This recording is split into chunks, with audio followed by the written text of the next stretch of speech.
Instructions are for losers. We probably do need No, we this. do need it. Actually, I was going to get it out of the trash. Hey, I'm Eric Perkins. You're watching episode 19 of Building a House Start to Finish.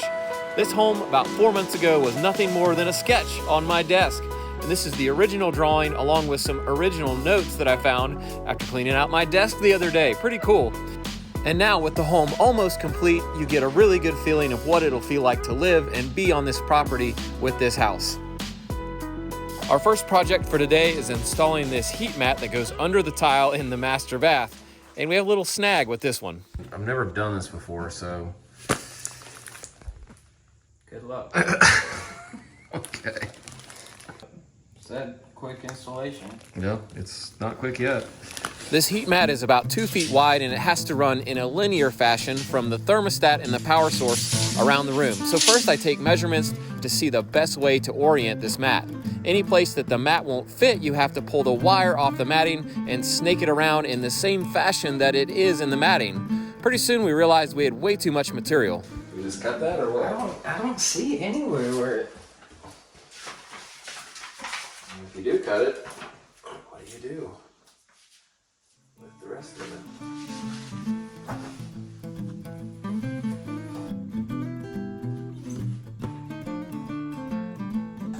As we were finishing, we realized we have like half of a roll of the mat left. And you cannot shorten the mat. Like you can't cut the wire and make it a smaller roll. I just wasted $700 and all the time I spent putting that down. So that's something. That's how it goes sometimes, I guess. It's what happens when you video stuff you've never done before. Oh well. Well, folks, yesterday's work, $700 worth of mat, getting torn up. Yeah. No, they said they wanted it extra warm. I'm gonna tell you guys, I was actually so angry yesterday. I was like so mad I didn't want to talk to anybody. Bad day. Yeah. Round 2, new heat mat. Hoping it goes better this time because that was not good last time. There is a saying that I've heard, you've probably heard it too if you do construction. It goes like, measure twice and cut once. So what I did was cut once and I never even measured actually. So Yeah, that's one way to do it. yeah, that is one way to do it. So Probably not the best way. no, it was not good. Cut that. No cutting. No, cut that. Don't cut that. Yeah. Got it. All right, we're good. Perfect. And on our second try, we actually got it right. Oh man, you got the floor done? Yeah, man. No big deal. All I do is win, win, win, no matter what. Got money on my mind, I can never get enough. And every time I step up in the building, everybody hands go up. Like I said, it was no big deal. We got this cable monitor, and that's gonna monitor to make sure that as we're covering this whole mat in thin set, we don't break it somewhere or cut it. If we do, this thing's gonna go crazy. Actually, let me just do a little test here. If I loosen one of these legs and pull it out of here, I'm gonna do that. So, The second thing is we're gonna put a sluter strip here to here to break the edge of this tile, and I got a super deep one. All right, here's our sluter, and it's a little deeper than usual. That's a 1/2 inch. Usually they're like 1/4 or maybe 3/8. So the placement of this is important. We're gonna put this break between the concrete floor and our tile floor directly in the center of our door when it's shut so that you don't see either type of flooring from the other room. So that's the placement on this one, directly under the center of the door. Let's look at this one.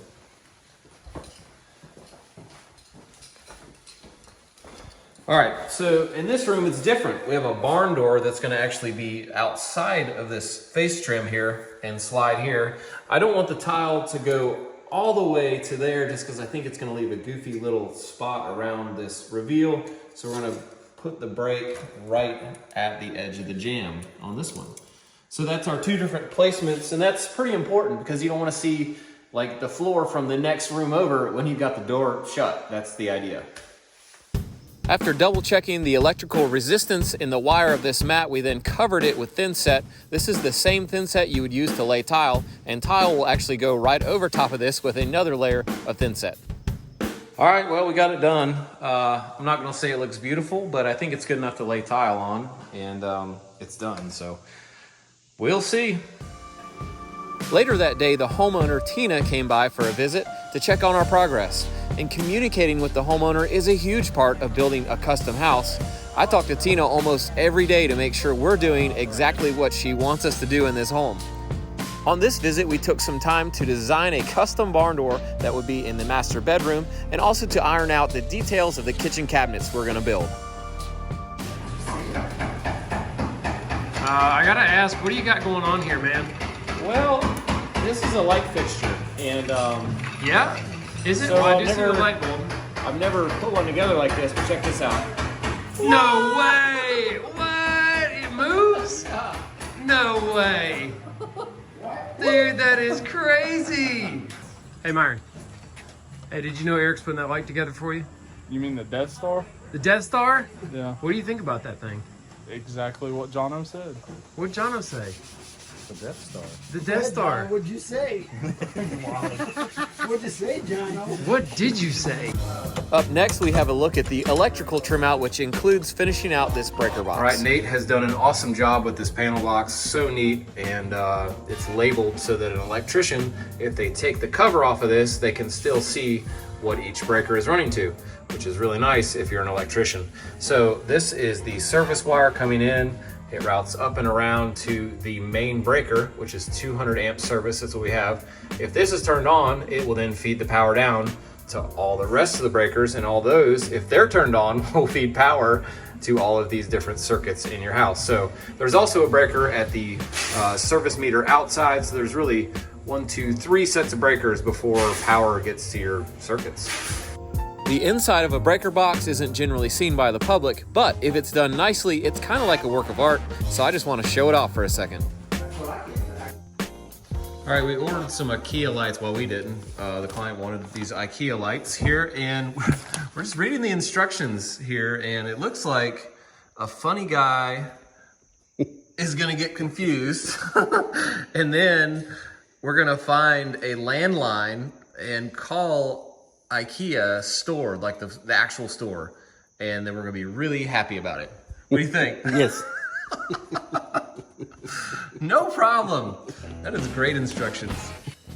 Let's follow along as Nate wires up one receptacle.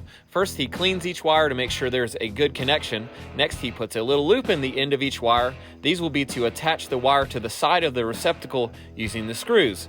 Now, you can stab these wires into slots in the back of the outlet and it will pass code, but Nate said as an electrician, he would never do that. By the way, he's wearing gloves so he doesn't smudge our white walls. Next, the outlet cover is installed and aligned. And I've always noticed that Nate is very particular about leaving the screw head slots perfectly vertical on all the screws. For most of the can lights in this house, we're using these retro LED trims that include the bulb, which is an LED, and the trim in one piece. And I really like these because they look really slick and modern, and you don't have to buy a bulb separately. And they're about the same price as a trim and a bulb combined.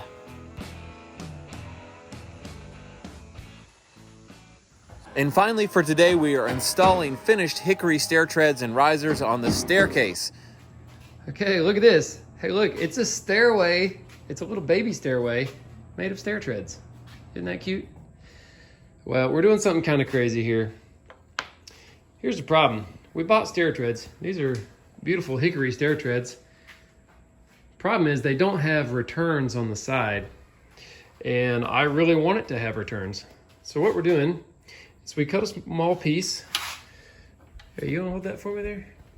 We cut a small piece of wood off of the end of the tread, and we're gonna glue a little block on here that makes a return. Now, we all know that the grain in this orientation is not very strong, and so in order to be sure that it's gonna stay put and not crack off, we put these dominoes in it.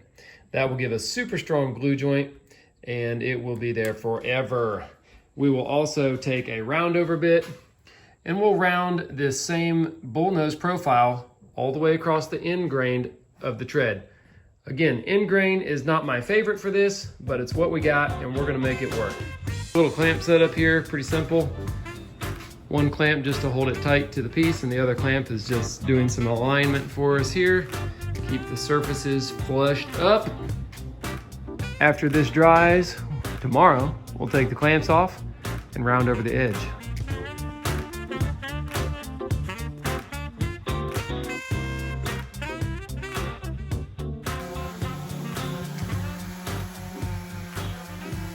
So this has all been sanded nice and smooth. You can see that's the little cookie that we added. I call it a cookie. I don't know, whatever. Okay, so we have the router set up here. You can see we're using a pretty large bit that matches the profile, but you can see that we're only revealing a portion of the bit, because when you're cutting such a large amount, you want to take it off in, maybe 3 passes. So we're going to do every tread with a light pass, and then one medium pass, and then one final skim pass that'll make the final size of the profile.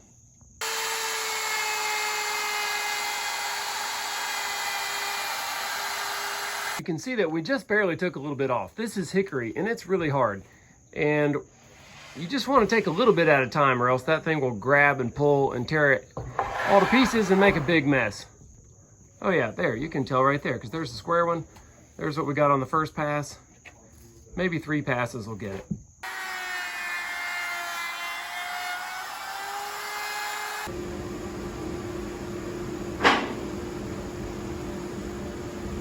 And the very next day out on the job, we are ready to install these stair treads. It's really nice having a brother that's like a woodworking wizard, because stuff just happens that couldn't normally happen in that time span. I can't tell you everything there is to know about installing stair treads in this short video, but I will tell you we always install the stair risers first, flushing them with the stringer above, and we use lots of liquid nails or other adhesive to make sure that nothing squeaks. All right, let me explain what we're doing here. We're fitting the stair treads. Now, this has a little return that has to bump tight right here and be as tight as we can get it. We also have to have a nice fit against the skirt board. But guess what? The fit against the skirt board is not always perfectly 90 degrees square. So we need to make sure that we get an accurate scribe of what that angle is, if it is angle. And we're talking like 0.2 of a degree, okay? We're not talking 1 degree, 2 degrees. That would be way off. So we devised this cool little plan here.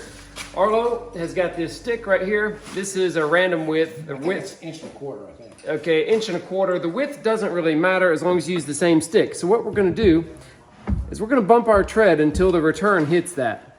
So we know that this is spaced precisely. And if I can get it out of here without moving it, wow, that's tight fit. Now we're gonna use the same spacer against the wall. We're gonna simply place it against the skirt and scribe it. Okay, great. That's our cut? Yeah, and actually, I don't know if that's angled or square. It doesn't matter. We're simply going to cut the line, whether it's perfectly square, whether it is a little bit angled. It really doesn't even matter. We're not going to check, and we don't need to know. All we know is we cut that line, and it fits that position.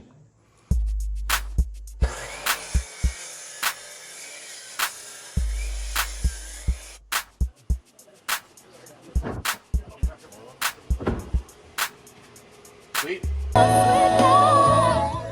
This is what's happening right here. This is Jono's playlist. I'd rather have my dog fart in my face than listen to this music. For stair treads and risers that butt into a stringer on both ends, we use this special stair jig. It automatically gives you the length and the angles, and you simply trace them over your workpiece. And I know I've said it, but I'll say it again. Arlo and Jono make a great team, and they are very experienced woodworkers that make light work out of a complicated project like this. It's a really nice job you guys are doing, actually. It's amazing. It's so nice. So good.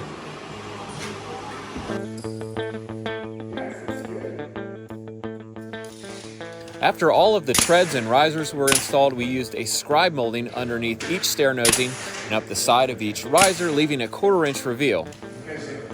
These were shot on with an 18 gauge brad nailer, and we will fill these holes later after 1 coat of polyurethane.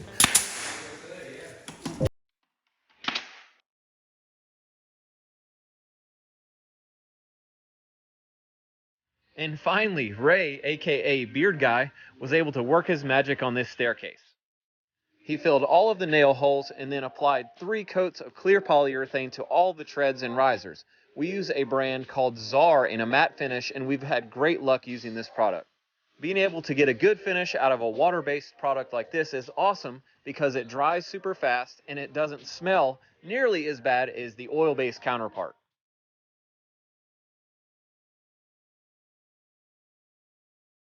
Thank you so much for joining us for this video today. If you've enjoyed it, please consider subscribing to our channel and also check us out on Facebook and on Instagram if you want more content from the Perkins Builder Brothers. See ya.